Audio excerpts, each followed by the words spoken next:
Short notice पे बुलाया है और लेकिन मुद्दा बहुत सीरियस है। हम यहाँ पीपल्स कॉन्फ्रेंस की टॉप लीडरशिप के बारे में बात करना चाहते हैं। जैसा कि आप जानते हैं, उनका एक स्टाइल रहा है जहां जो पीसी की टॉप लीडरशिप है वो यहां एक दहशत फैला रही है। मेरे साथ यहां यासिर साहब हैं जो एमएलसी भी रह चुके हैं एंड उनको बार बार जो पीसी की टॉप लीडरशिप है, प्रेसिडेंट है, मुझे उनका नाम लेने की ज़रूरत नहीं है, वो बार बार इनको थ्रेटन कर रहे हैं। And the worrying thing is कि वो एजेंसीज जो हैं, सेंट्रल एजेंसीज हैं, वो ईडी हो, एनआईए हो, सीबीआई हो, he is claiming he has the support. तो मैं हमारे जो ऑनरेबल होम मिनिस्टर हैं अमित शाह साहब, मैं उनसे अपील करूंगी, अमित शाह साहब क्या आप जानते हैं कि आपका नाम लेके मिनिस्ट्री ऑफ होम अफेयर्स का नाम घसीट कर करके यहाँ जो पीपल्स कॉन्फ्रेंस के टॉप लीडर हैं वो आपकी एजेंसीज का नाम अब्यूज़ करके, आपकी मिनिस्ट्री का नाम यूज़ करके जो हमारे पीडीपी के लोग हैं उनको धमका रहे हैं, थ्रेटन कर रहे हैं। और ये सिलसिला अभी ही नहीं स्टार्ट हुआ है। जो दहशत पीपल्स कॉन्फ्रेंस की टॉप लीडरशिप फैला रही है वो 2019 के बाद कहीं ना कहीं इनने स्टार्ट किया। हमने देखा पीसी ने कैसे पीडीपी में से लोगों को निकाला। यासिर साहब was also one of them. Khurshid Alam साहब हैं जो अब वापस हमारी पार्टी में आए। तो कहीं ना कहीं ये उनकी फ्रस्ट्रेशन है। वो नॉर्थ में कोई भी लीडर को देखते हैं जो इमर्ज होता है, जैसे इंजीनियर रशीद साहब हैं, उनको अरेस्ट करके उनको जेल में डाला गया। तो ये पॉलिटिक्स करने का तरीका तो है नहीं। अगर आप पीडीपी का सामना करना चाहते हैं तो आप by the power of dialogue करिए, by the power of ballot करिए। आप हमें बैलेट में हराइए तब हम मानेंगे।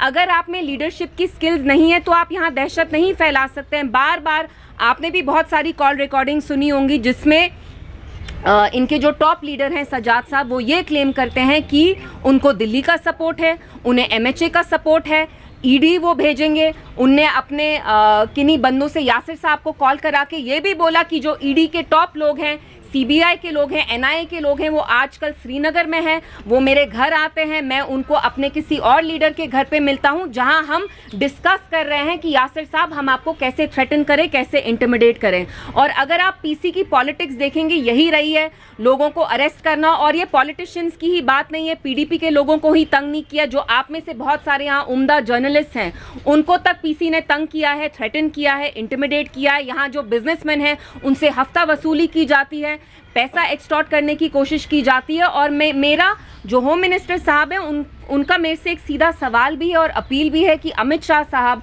क्या आप जानते हैं कि रेगुलरली आपका नाम यहाँ इस्तेमाल किया जाता है बाय द पीपल्स कॉन्फ्रेंस। वो आपका नाम लेके हमारे लोगों को तंग करते हैं, डराते हैं, धमकाते हैं, एक दहशत फैला रहे हैं। कहते हैं हमारी जेब में ईडी है, हमारी जेब में अमित शाह साहब है, एनआईए है, अमित शाह साहब इज़ ऑन बोर्ड। एंड वो आपका नाम इस्तेमाल कर करके बार बार, एंड ये जो गाली गलोच का जो अब चल रहा है, सुबह से मैं भी कुछ देख रही हूँ, वो हम सबको डिस्ट्रैक्ट करना चाहते हैं। जो बड़े बड़े मुद्दे हो, 370 हो, जम्मू कश्मीर का स्पेशल स्टेटस हो, आप खुद देखिए जम्मू कश्मीर की सियासत को, हमारी राजनीति को ये बिल्कुल गटर में ला रहे हैं। This is a gutter level of politics, which is why मैं आपके पास यहाँ आके, और मैं पीसी की जो लीडरशिप है, जो अपने आप को लीडर समझते हैं लेकिन वो जो असली में कर रहे हैं वो गुंडागर्दी ही है। आप बैलेट में बिलीव नहीं करते। आप जानते हैं कि लोग मर्जी से आपकी पार्टी में आना नहीं चाहते, इसलिए आप ईडी इस्तेमाल करना चाहते हैं, एनआईए इस्तेमाल करना चाहते हैं, आप फोर्स इस्तेमाल करना चाहते हैं। आपको अपनी पार्टी बनानी है, आप शराफत से बनाइए, आपको कोई नहीं रोकेगा। और मेरा उनसे यही मैसेज है कि 2019 के बाद लगातार जो आपने पीडीपी को तोड़ने की कोशिश की, महबूबा जी को आप उनका नाम साली करने की कोशिश करते हैं, हमारे मुंह में यहाँ दही नहीं जमा हुआ है। अगर आप ये गंदी कोशिशें करते रहेंगे तो हम भी यहाँ हैं, चट्टान की तरह खड़े होके आपके साथ हम आपका मुकाबला करेंगे। You want to fight us with the ballot, don't fight us with ED, NIA. And once again, I appeal to the Honorable Home Minister that under your name, sir, under the name of investigative central agencies like the ED, NIA, CBI, a lot of PC members here, their top leadership is threatening, intimidating and browbeating PDP leaders, former MLAs. PDP ऐसे ही नहीं टूटी। जो आधे से ज़्यादा लोग PDP के PC में गए, बाकी मुख्तलिफ प्रॉक्सी पार्टीज़ में गए, उनने भी ईडी, एनआईए, सीबीआई का इस्तेमाल किया। तो मैं अमित शाह साहब से ये भी कहना चाहूँगी कि अमित शाह साहब, हम यहाँ सियासत करते हैं, बहुत मुश्किल काम है। हम लोगों के हकूक़ के लिए लड़ रहे हैं। अगर उसमें यहाँ कोई गंदी राजनीति इंट्रोड्यूस करता है, दहशत इंट्रोड्यूस करता है, आप उनके अगेंस्ट प्लीज़ सख्त से सख्त कार्रवाई करिए। And the most important thing, like I said, their names, the investigative agencies are not the private property or the assets of any party here or any of their leadership. So you want to fight us at the ballot. Don't try to do this. मेरे मुंह में दही नहीं जमा. If you dare try to touch any of our leaders, whether that's Yasir Saab or anyone else, you will have to face us. और जो आप यहाँ ये दहशत फैला रहे हैं, गंदी राजनीति कर रहे हैं, वो हम आपको यहाँ नहीं करने देंगे। एंड अमित शाह साहब भी आप प्लीज़ क्लैरिफाई करिए, अगर ये आपके कहने पे नहीं हो रहा, आपके बहस पे नहीं हो रहा, then immediately please make sure that you rein in such type of characters. क्योंकि ये यहाँ पे ये फैलाते हैं कि ईडी NIA के लोग जाके PC ऑफिस में जाके, उनके घर में जाके वो प्लॉट करते हैं कि PDP के लोगों को कैसे तंग करना है। तो ये साफ राजनीति नहीं है। We are fighting for people who are booked under ASPA, who are languishing under in jails. They deserve dignity, they deserve clean politics, they don't deserve this murky, dirty kind of politics जो यहाँ कुछ लोग practice कर रहे हैं। यासिर साहब भी उसमें कुछ one more thing I want to clarify कि 5 अगस्त 2019 के बाद हम सभी लोग जानते हैं कि no two Kashmiris have a reason to fight। यहाँ कुछ रहा ही नहीं कि जिसके लिए हम लड़े और आपस में एक दूसरे को गाली गलौज करें। लेकिन एक कल्चर बनाया जाता है कि बड़े मुद्दे पे बात नहीं होगी, चाहे वो 370 का हो, चाहे वो पॉलिटिकल प्रिजनर्स का हो, चाहे वो जमात इस्लामिया की बैन की बात हो। जो इम्पॉर्टेंट लोग बंद है अभी भी, जिनकी कॉस्ट पे ये पॉलिटिक्स हो रही है जम्मू कश्मीर में, उस मुद्दे को डाइवर्ट करने के लिए नए नए मुद्दों को, नए नए कार्टून्स को, जोकर्स को पॉलिटिक्स में लाया गया। हम ये नहीं कहते हम सही हैं, लेकिन हमें हक है कि यहाँ जम्मू कश्मीर में एक डिस्कोर्स जो हो वो क्लीन हो, इशू सेंट्रिक हो और जम्मू कश्मीर के कोर इश्यूज़ पे बात हो, चाहे वो 370 की बात हो, चाहे वो पॉलिटिकल प्रिजनर्स की बात हो, चाहे वो जो लोग जमात इस्लामिया के लोग बंद है, बैन में है अभी भी। और मैं आपको ये बताऊं, मैं खुद बंद रहा हूँ NIA की कस्टडी में। मैं सेपरेटिस्ट नहीं था, मिलिटेंट नहीं था, हमने कोई ऐसी कोई गलती नहीं की जिससे हिंदुस्तान के किसी भी इंटरेस्ट को नुकसान था। लेकिन मेन स्ट्रीम में रह के, एक उस जमात के साथ रह के जिन्हें ये कहा गया कि आपने अलायंस किया बीजेपी के साथ। कल महबूबा जी को आप लोगों ने क्लैरिफिकेशन मांगा। सही बात है कि लोगों को लगता है कि अगर किसी के भी जज्बात हर्ट हुए तो लीडर्स को क्लैरिफाई करने की ज़रूरत है। लेकिन उसके साथ साथ ये ऑनेस्टी का जो दावा लोगों ने, हमसे बहुत लोगों ने जब कल सवाल किए कि नहीं ऐसे गलती नहीं, ऐसे करनी चाहिए थी, उससे बड़ा मुद्दा है कि वो जम्मू कश्मीर की सियासत को किस लेवल पे ले जा रहे हैं। आप सभी लोग यहाँ के रहने वाले भी हैं, आप मीडिया में हैं, आप ब्लॉगर्स भी हैं, आप एक्टिविस्ट पे, आप पे भी जिम्मेदारी है कि यहाँ की सियासत की बुनियाद क्या होगी। क्या एक दूसरे को हम गाली देंगे? क्या एक दूसरे को हम कश्मीर को कोई फ़ायदा देते हैं या हमारी वजह से नुकसान होता है? और ये जो नया कल्चर है कि हर एजेंसी को मिसगाइड करना, कि इसके बारे में, किसी के बारे में, और सियासत अपनी तंजीमें बनाना या पार्टियां बनाना, इलेक्शन को मैनिपुलेट करना सिर्फ इस वजह से क्योंकि आप इलेक्शन नहीं जीतते हैं तो आप कहते हैं हम दूसरों को बंद करके सियासत करेंगे। जब मैंने DDC का फॉर्म भरा, PDP से भरा, तो मुझे अरेस्ट किया गया। अब मैं नाम नहीं लूँगा उस लीडर का और उस पार्टी का जिसने वो काम किया, क्योंकि फिर हम में और उनमें कोई फ़र्क नहीं है। आज खुर्रम परवेज़ छूटा 2 साल के बाद, आज भी अल्ताफ़ फंतूश साहब जेल से उनकी डेड बॉडी आई। किसने बंद किया? अगर हम नाम बताएंगे ये कौन लीडर है जो ये काम करते हैं, शायद उनके मकान जलेंगे शाम तक। लेकिन गर्ज ये है, ऑब्जेक्टिव हमारा ये है कि हम यहाँ पर इस स्पेस में आए हैं ताकि जम्मू कश्मीर की आवाम को फ़ायदा मिले। अगर हमारी वजह से फ़ायदा नहीं मिलता तो कम से कम ये जो नुकसान भी ना करे। क्या आप सेंट्रल गवर्नमेंट को जाके लिस्टें दे रहे हैं कि जमात को बैन करिए, फलाए आम के स्कूल को बंद करिए, सिराजुल उलूम को बंद करिए? ये कौन लोग हैं? ये हम में से है। सेंट्रल गवर्नमेंट को जो मिसलीड कर रहा है इन इश्यूज़ पर। फलाए आम का स्कूल 30 साल से चल रहा था जम्मू कश्मीर में, किसने कहा बंद करिए? ये सिराजुल उलूम को बंद करने का पिछले 30 साल में कोई हिस्ट्री है इन स्कूल में कि कोई बच्चे निकले हैं जो मिलिटेंसी में हो, सेपरेटिज्म में हो? नहीं है। डॉक्टर्स, इंजीनियर्स निकले हैं। मुझे बताइए, ये जो इंस्टीट्यूशन, ये जो यहाँ पे क्रैकडाउन चल रहा है, सबसे बड़ा क्रैकडाउन इस वक्त, सारे जो हमारी हिस्ट्री है, क्रैकडाउन है कश्मीर यूनिवर्सिटी के, वहाँ की किताबों को बदला जा रहा है। और उन चीज़ों पे सवाल ना उठे इसलिए एक दूसरे को गाली गलौज करते हैं। अगर मेरी वजह से कोई फ़ायदा नहीं तो इसका मतलब ये नहीं मैं इल्ज़ाम तराशी करूँगा। हर दिन किसी की माँ, किसी की बहन, किसी की बच्चे, हर चीज़ को आप घसीटते हैं सियासत में। और कहीं ना कहीं मकसद 5 अगस्त से, उससे पहले और आज भी, अगर मैं आप सभी लोगों को ये बोलता हूँ, 40 लोग PDP से निकाले गए, 40 लोग। ये जो एक साइडेड मैंडेट उमर साहब को मिला है, ये लड़ने से नहीं मिला। जहाँ PDP के लोग थे वहाँ लड़ रहे थे, लेकिन डर डर के लड़ रहे थे। मैंने पार्लियामेंट इलेक्शन लड़ा, हमें पता है हमें कितने छापे पड़े, असेंबली इलेक्शन लड़ा, हमें कितनी सख्तियों का सामना करता। आज भी 10-10 तारीखें हम लोग देते हैं। हम क्या मिलिटेंट है, हम क्या सेपरेटिस्ट है? और जिन्होंने गन लाया, जो सेपरेटिज्म से निकले, वो कहते हैं दूसरा सेपरेटिस्ट अगर उनका भाई भी आएगा मेन स्ट्रीम में, उसको इजाज़त नहीं है। और यही लोग जो आज कब्रों में, जिनकी बुनियाद पे यहाँ सियासत चलती है सारी, वो कहते हैं जमात का बच्चा अगर सियासत में आएगा उसका हक ही नहीं है। क्यों नहीं है? उनके सफ़े से लोग निकले जो आज उनके खिलाफ काम करते हैं। तो ये जो 40 लोग पीडीपी से निकाल दिए गए, ये आप लोगों के लिए भी सवाल है कि एक जमात पे क्रैकडाउन क्यों हुआ? अगर हम पे इल्ज़ाम था कि आपने अलायंस भी किया, तो हमारे ही 40 बंदे क्यों निकले? MLAs, MLCs, MPs, चुन के लोगों को आइडेंटिफाई किया गया और पीडीपी से निकाल दिया गया। एक क्रैकडाउन किया गया, महबूबा जी की मदर को ईडी ने क्वेश्चनिंग की, उन्होंने कभी सियासत ही नहीं की। उनको पासपोर्ट, एक फॉर्मर चीफ मिनिस्टर को पासपोर्ट नहीं। तो हम ये आपको बताना चाहते हैं कि एक जमात पर क्रैकडाउन है, मुसलसल है, आज भी है। कल से यासिर साहब के खिलाफ कल से इनको धमकाया जा रहा है कि अब आपको आना है, अब आपको पेशी देनी है। अगर इस बुनियाद पे यहाँ सियासत चलेगी तो हम सियासत में तो हमारा रहना और ना रहना कोई फ़ायदा नहीं। तो ये जो पीडीपी के ख़िलाफ़ एक मुहिम है कि आप चुन के बंदों को आइडेंटिफाई करें जिसकी कहीं बुनियाद है, उसको सेंट्रल एजेंसी सम्मन करेंगे या कोई और सम्मन करेगा या तंग किया जाएगा, उसके बाद यहाँ लेवल प्ले फील्ड ही नहीं है। हमने कौन सी बात की? जो भी इम्पॉर्टेंट इशू जम्मू कश्मीर के हवाले से है उसकी तर्जुमानी सिर्फ पीपल्स डेमोक्रेटिक पार्टी की लीडरशिप करता है। अगर कल लोगों ने नाराज़गी दिखाई तब भी हम लोगों के पेश है। अगर कोई भी इम्पॉर्टेंट मुद्दा, लोगों के मकान डिमोलिश होते हैं, कोई एक पार्टी बात नहीं करती, सिर्फ एक पार्टी, एक जमात बात करती है, पीडीपी। एम्प्लॉयज़ टर्मिनेट हुए 311 में, सिर्फ पीडीपी ने बात की। जमात इस्लामिया पे बैन हुई, सिर्फ पीडीपी ने बात की। हर मुद्दे पे महबूबा जी ने बात की सबसे पहले, उसके बाद बाकी फॉलो करते हैं। उसके बाद आज भी अगर हम ये कहना चाहते हैं आपको, 32 सीटों से लेकर पीडीपी अगर 3 पे पहुंची, तो ये नहीं कि लोगों ने हमें रिजेक्ट किया था, क्योंकि हमारे पास कैंडिडेट ही नहीं थे जिनको हम मैंडेट भी देते उस वक्त। 40 लोग एक जमात के निकाल दिए गए। ये सवाल कश्मीरी वोटर, हमारी हर शख्स को पूछना चाहिए कि ये जो अमानत होती है तंजीम किसी, ये हर शख्स की है, इसमें स्टेक हर कश्मीरी का है। अगर हमने गलती की है, आपका हक बनता है हमें सवाल करने का, हमें सज़ा देने का भी।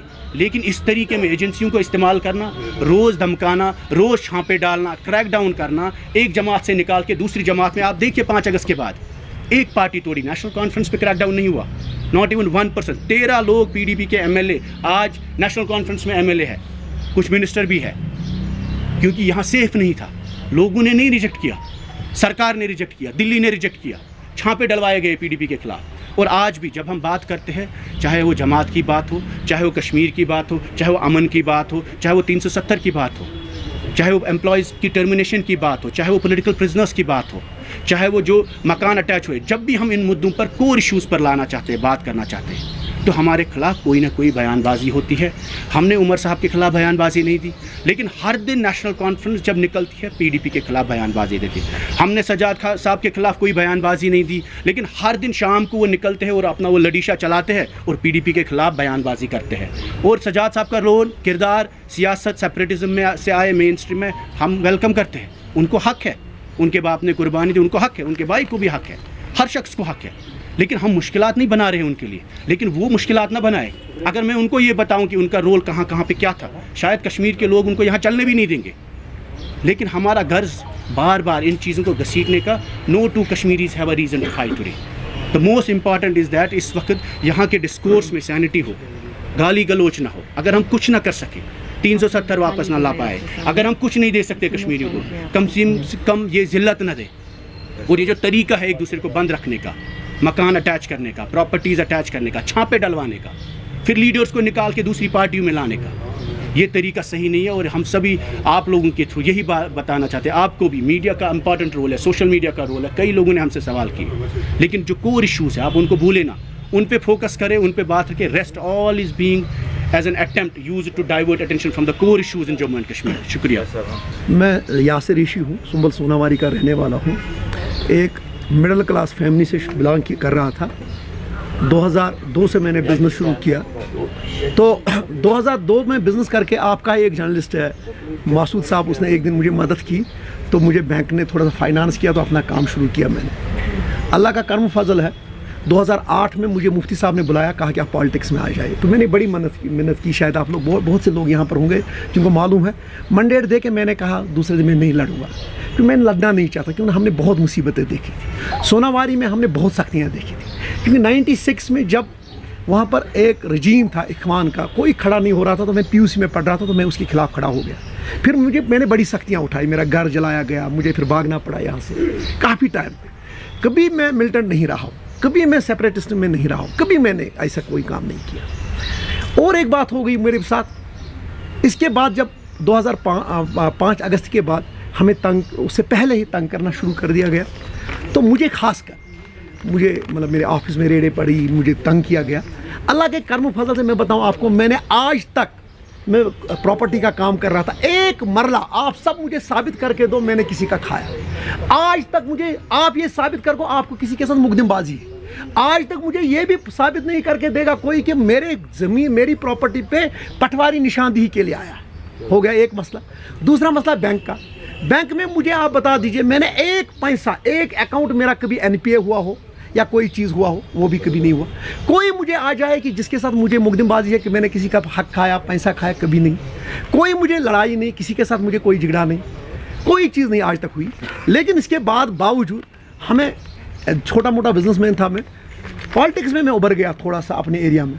तो उसके बाद हमें तंग करना शुरू उसके बाद हमें बिल्कुल तंग करना शुरू कर दिया गया।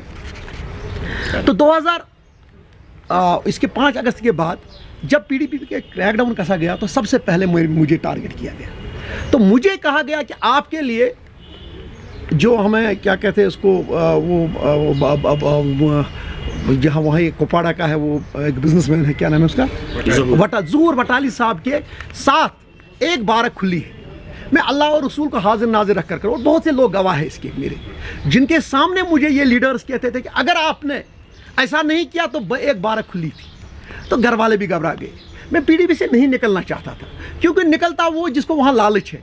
मैं एक ऐसा इंसान हूँ जो अपनी, आज तक आप मेरा चेक कर लीजिए, मैंने आज तक 1 रुपया तनख्वाह की अपने ऊपर खर्च नहीं किया है। 1 रुपया मैंने खर्च नहीं किया। सब लोगों को, मेरे लोकल वहाँ पर जर्नलिस्ट हैं, इनसे पूछ लीजिए, मैंने 1 रुपया, इनको बता दीजिए क्या मुझे किसी के साथ कोई नाराज़गी है, क्या मैंने किसी का ज़मीन हड़पा है, क्या मैंने किसी का कुछ खाया है, ऐसा नहीं किया मैंने। उसके बावजूद क्या मेरे कोई मिलिटेंसी के साथ दूर का ताल्लुक है, क्या मेरा किसी सेपरेटिज्म के साथ कोई ताल्लुक है? हाँ, मेन स्ट्रीम में आए मुफ्ती साहब ने जब किया, तब भी मुझे घर वाले नाराज़ थे, तो मुझे घर से 6 महीने मुझे घर वालों ने बात ही नहीं की, लेकिन तब भी मैं आया, खाली इसलिए क्योंकि हम उस इलाके से रहने वाले, वहाँ पर बहुत गुर्बत है मेरे भाई, बहुत तंग दस्ती है वहाँ पर। मैं वही आना चाहता हूँ। पहले मैं कहना चाहता हूँ, जो ये इल्ज़ाम दे दे हर किसी को हर कोई चोर है, हर कोई चोर नहीं। अगर आप मुझे करके दीजिए कि मैं चोर नहीं, मैंने 1 पैसा मुझे बता के दीजिए मैंने किसी का किया। कल की बात है, अचानक, मतलब इससे पहले हमें इतना सताया गया। आरिफ साहब को, मेरा जो हमारा वहीद साहब के साथ हो, उसको माला डाली गई। जब तब तक नहीं छोड़ेंगे आपको, अगर आपने माला नहीं डाली तो आपको वहाँ जाना पड़ेगा, क्या कहते हैं, सेंट्रल जेल जाना पड़ेगा आपको। उसको माला डाली गई उस वक्त। हम लोगों को बहुत तंग किया गया, लेकिन उसके बावजूद आज नया इंसान निकल गया, शेख इमरान साहब। इमरान साहब, आप पॉलिटिक्स में आए, कोई मसला नहीं, आप हर किसी को इज्जत उतारने में चले। कहीं मौलवी उमर फारूक साहब को, कहीं आगा हसन साहब को, कहीं क्या कहते हैं उसको, हादी साहब को, कहीं अली मोहम्मद सागर साहब को, हर किसी को, मसरूर साहब को, हर किसी को कहते हैं इनको बंद करो। परसों खुल्लम खुला कह रहे थे मसरूर साहब के ये हैं, इसने वो किया, इसको बंद करो। किनको बंद कर, हमने कितनों को बंद करवाना है आपको? इससे क्या निकलेगा? इतने तो बंद हो गए, क्या मिला अब आपको? हमें तो इससे में कुछ नहीं निकलेगा। अली मोहम्मद सागर के बेटे सागर, क्या कहते हैं, सलमान सागर साहब ने मुझे एक बहुत अच्छी बात की, कहा था जो ये लोग आज मुझे ये गालियां देता है इमरान शेख साहब, एक दिन सब इसके शिकार हो जाएंगे। आज आप हाथ सेक रहे हो, एक दिन सब आप इसमें गिर जाओगे। यही वाक़ा हुआ। कल की बात है, मेरा एक लड़का है दानिश फारूक, मेरा साथ होता है मेरा ये, उसको एक लड़का, इनका इशफाक गिलकार, इनका फ़ोन कर रहा है कि मुझे इमीडिएट यासिर साहब को बता दो, इन्फॉर्मेशन एक है। तो उसको जब लगा कि कोई चीज़ है, तो उसने उसकी रिकॉर्डिंग की। वो रिकॉर्डिंग इसमें है। रिकॉर्डिंग में वो उसको कह रहा है, तब भी मैं दिखा दूंगा, तो वो उसको दिखा रहा है, बता रहा है सीधे, यार यासिर ऋषि को बताओ, यहाँ पर अंदर मीटिंग चल रही है, NIA बैठी है, IB बैठी है, ED बैठी है और ACB बैठी है। ये यासिर साहब के खिलाफ कोई साजिश कर रहे हैं। जब उसने मुझे ये कहा तो मैं तो थोड़ा घबरा गया। मैंने कहा क्या हुआ? तो उसने इतने में उसको मैंने कहा चलो सोशल मीडिया पे दे दो। क्योंकि मैं अगर एनआईए को कुछ पूछना है मुझे डायरेक्ट पूछे, वो सजाद गनी लोन के घर क्यों जाएगी? अगर ईडी को मेरे साथ कोई क्वेश्चनिंग खुद करे मुझे। अगर मैंने कोई गलती की, अगर मैं सेपरेटिस्ट रहा, अगर मैंने सेपरेटिज्म कोई चलाया तो मुझे खुद पूछे, मुझे पकड़े। मुझे ये रहने का हक नहीं है। ये बार बार कहना कि उसके साथ जब ये हुआ, ये कोई ये नहीं, ये पीसी का स्पोक्स पर्सन है नॉर्थ कश्मीर का, ये इशफाक गिलकार साहब सेंट्रल कश्मीर का स्पोक्स पर्सन है। ये कह रहा है इसको कि ये इसने रिकॉर्ड किया। जब इसने रिकॉर्ड किया तो इसने बिल्कुल उसको ये डाल दिया सोशल मीडिया पे। मैं ये कहना चाहता हूँ एजेंसीज को, अगर ये झूठ है तो ऐसे लोगों को जो ब्लैकमेल कर रहे हैं, अगर वो उसने झूठ बोला तो उसके खिलाफ क्यों नहीं कार्रवाई हो जाएगी? एनआईए क्यों नहीं करेगी उसके खिलाफ कार्रवाई? अगर सजाद साहब ने झूठ बुलवाया तो उसके खिलाफ क्यों नहीं कार्रवाई हो? अगर इमरान साहब ने झूठ बुलवाया तो उसके खिलाफ कार्रवाई क्यों नहीं हो? यार मैंने तो देख लो, इमरान साहब आपने फिर भी सेटलमेंट बैंक के साथ की है, मैंने तो नहीं की ना। मैंने तो 1 रुपया कभी, मैं एनपीए आज तक हुआ ही, मुझे पता ही नहीं एनपीए क्या है। यार मैंने कभी कुछ नहीं किया। यार आपके ऊपर आपको किसी बाकी ने बंद थे काफ़ी टाइम, मुझे तो मेरे ऊपर भी बहुत कसा गया था। मेरे ऊपर केस नहीं बना क्योंकि मैंने आज तक 1 रुपया भी नहीं किया। लेकिन एक बात मैं बताऊंगा आपको, फिर उन्हें कल काफ़ी फ़ोन किए, गालियाँ दे रहे थे, गालियाँ बार बार दे रहे थे। मैंने भी सोचा कि नहीं अब बहुत हो गया, क्योंकि कितना डरेंगे हम यार, कितना ये गालियाँ हमें देंगे? क्यों ये हमें गालियाँ दे रहे? क्यों ये हर कश्मीरी को जलील करने पे तुले? तो मैंने भी यहाँ से बदतमीजी की, क्योंकि मुझे पता है, मुझे इसी ने क्या नाम है ये इशफाक गिलकार और बाकी लोग वो इसमें, मैं उधर नहीं ले जा। मैं एक सेकंड, मैं कहना चाहता हूँ मसला नहीं है ये, मसला ये नहीं, ये क्या कर रहे हैं, मसला ये आखिर हम लोग कब तक डरेंगे? कितनों की ये टोपियाँ उछालेंगे? क्यों ये कितने हमारे मौलाना उमर फारूक साहब कुछ भी लाख इख्तिलाफात सही हो, ठीक है भाई, आज मैं बता रहा हूँ ये चाहते हैं, मुझे नहीं पता इसके बाद मुझे शायद बंद भी करवाएंगे ये इनके मुताबिक, मुझे नहीं पता नेक्स्ट टाइम मैं आपसे मिलूंगा कि नहीं मिलूंगा। 6 साल के बाद 10 साल के बाद मैं वापस आऊंगा। इनके बच्चे भी यही रह रहे हैं, ये ना समझे कि मैं डरपोक हूँ, मैं डरूंगा नहीं। उस वक्त चला गया वो डर जब आपने मुझे डराया, अब मैं नहीं डरूंगा, क्योंकि आपको पता है बहुत तंग किया, क्योंकि फैमिली का प्रेशर था उस वक्त, इंसान डरता है। यार बहुत हो गया आप, मुझे कितना डराओगे आप हमें? क्यों आप हमें डराओगे यार? क्यों? हमने किया क्या? अगर आपने देखो, आप सेपरेटिस्ट उसमें भी थे, मैं तो नहीं था यार, मैं तो बच्चा था, मैंने कौन सा गुनाह किया यार? मुझे बता दिए यार। अगर ठीक है मेरा एक बच्चा है, ऐसा नहीं है कि आप मुझे डराओगे। और मैंने इतने यतीमों को मैं आज भी परवरिश करता हूँ। अगर अल्लाह ने करे आप मुझे मरवा भी दोगे, उसको बहुत परवरिश करने वाले मिलेंगे। मैं सदकात मैं हर महीने अपने पैसे की सदकात निकालता हूँ। मैं ऐसा बंदा नहीं हूँ इनकी तरह। ये लोगों के पैसे कहाँ से पैसे लाते, मुझे पता है कहाँ से आप लोग पैसे लाते हो। सर मैं आप लोगों से एक ही गुजारिश करता हूँ, मुझे नहीं पता है, मुझे शायद ये बंद करवाएंगे कि क्या करवाएंगे, मुझे नहीं पता, क्योंकि इससे पहले भी मुझे हुआ। कौन किसको दिल था पीड़ित? मुझे बहुत से लोगों को बड़ी हो ये वो मुझे लिखते हैं कि आपने पार्टी बदली, क्या करता भाइयों? मैं अपने लोगों मैं क्या करता उस वक्त जब मेरे ऊपर क्रैकडाउन कसा गया, जब कहा गया कि आपके लिए ये बारक खुली है इसके साथ, वटाली साहब के साथ, अगर आपने नहीं किया क्या करता मैं उस वक्त? पार्टी नहीं छोड़ता और क्या करता? मुझे बता दीजिए आप लोगों से भी मेरी गुजारिश है, इन लोगों को कह दीजिए, इनको कह दीजिए कश्मीरियों के बहुत यार हम बहुत दुखी कौम है यार, हम बेबस कौम है। आप लद्दाखियों की तरफ देखो कैसे वो एक बने हुए हैं। क्यों ये हम लोगों को एक दिन एक को इज्जत उछालते हैं, दूसरे दिन दूसरे को, महबूबा मुफ्ती जी को, अली मोहम्मद सागर साहब को क्या कहते हैं उसको, आप खुद ही हमको उस नाम लेके क्या बताते उसको, कितनी गालियाँ देते। मेरा वही गुजारिश है आपसे, हमारी पीडीपी को, यार ये एक छोटी पार्टी, हम कोई नेशनल पार्टी नहीं है, हम कश्मीरियों की बात करना चाहते हैं यार। मैं इसलिए पॉलिटिक्स में मैं अपने लोगों की बात करना चाहता हूँ।